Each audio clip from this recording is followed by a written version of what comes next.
Okey,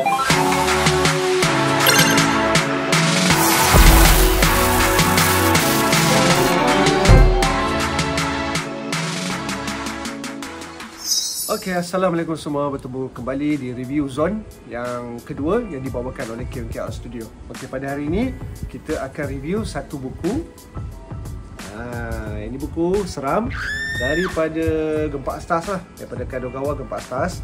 Di mana kalau kita lihat pada episod yang lalu, kita telah berkunjung ke K Plus untuk dapatkan buku ni sendiri. Okay, jadi ini adalah sedikit review. Review yang honest lah, review yang jujur berkenaan dengan buku ni. Okey, jom. Okey semua, jadi ini adalah buku yang kita akan review pada hari ini. Tajuknya adalah Dari Alam Hangker Himpunan Meremang Puyo.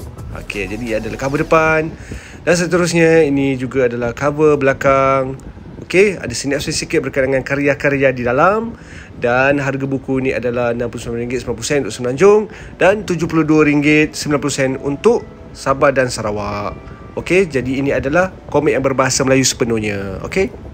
Okey, jadi ini adalah komik yang bersaiz besar. Jadi bila kita pegang tu memang akan terasa berat sedikit lah. Okey, memang puas hatilah bila memegangnya. Okey, jadi ini adalah sedikit preview di dalam. Dekat tepi ni ada nama Puyo. Okey, ada coletan beliau dia sikit lah dekat situ. Jadi ini adalah kandungan komik. Ada sebanyak 46 tajuk kesemuanya, iaitu 303 muka surat. Okey. Jadi komik ni bercampur lah. Ada page yang berwarna di belakang dan dari hadapan adalah komik hitam putih. Okey, boleh lihat kat sini.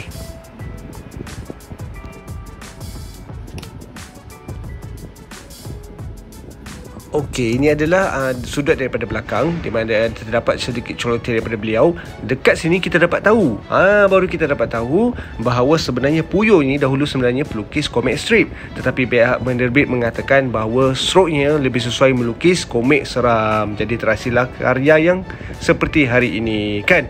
Memang seram karya ni.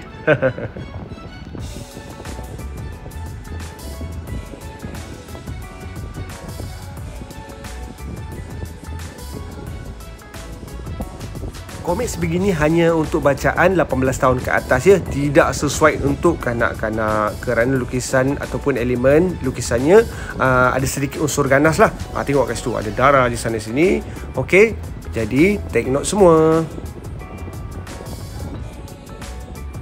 Okey, jadi kat sini kita belanjalah preview komik berwarna dari dalam. Dekat sini kita dapat lihat panelnya begitu pack dengan teks, dengan lukisan. Okey, termasuklah hitam putih dan berwarna sebagainya. Memang terbaik.